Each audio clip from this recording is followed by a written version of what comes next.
नित्य प्रतिक्षणु क्षणु समरिये रे श्रीवल्लभनो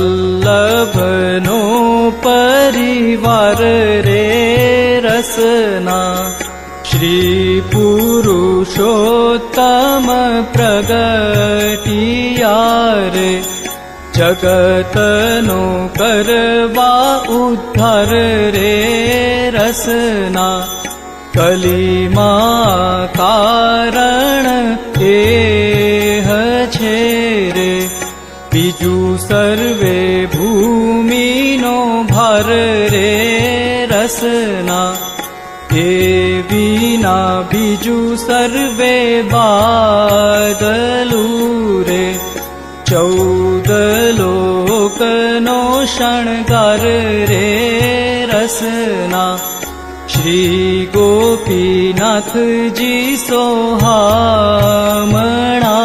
रे नव जल घन तनु भाण रे रसना।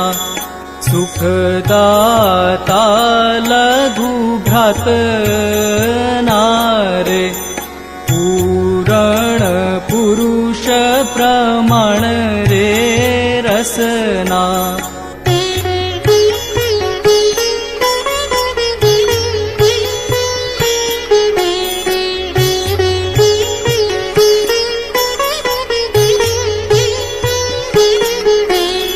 कमल लोचन करुणा भर्या श्री विठ्ठल सुख निराश रे रसना। विठ्ठले ताप त्रिविध टळे स्मरण मात्र अघनाश रे रसना। श्री गिरिधर जी नरभूषण रे रात सकळ धूरी धार रे रसना।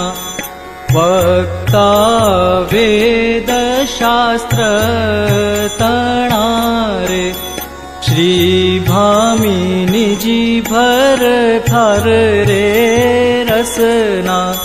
श्री गोविंद जी आनंदमय रे धर्म सकळनु धाम रे रसना। श्री राणी जी रंजन रूडला रे भक्त सकल विश्राम रे रसना।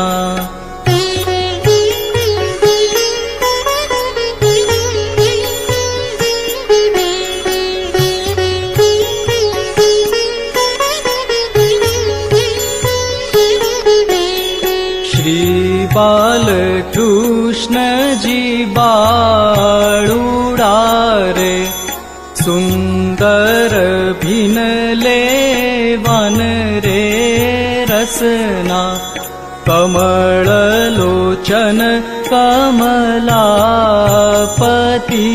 रे छवि नहीं को ए समान रे रसना। श्री गोकुलपति अति गुण निधि रे तात तणो प्रतिबिंब रे रसना। श्री पार्वती पति प्रेम शूरे शोभा सकळ कुटुंब रे रसना।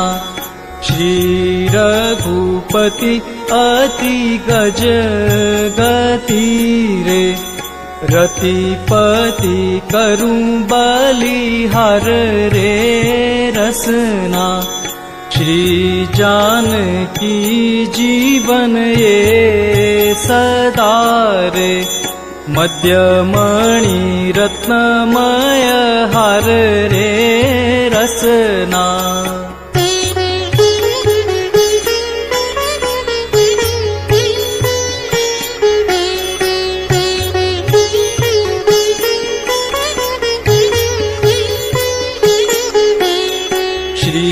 यदुपति जीवन जगत नारे सदा मन प्रसन्न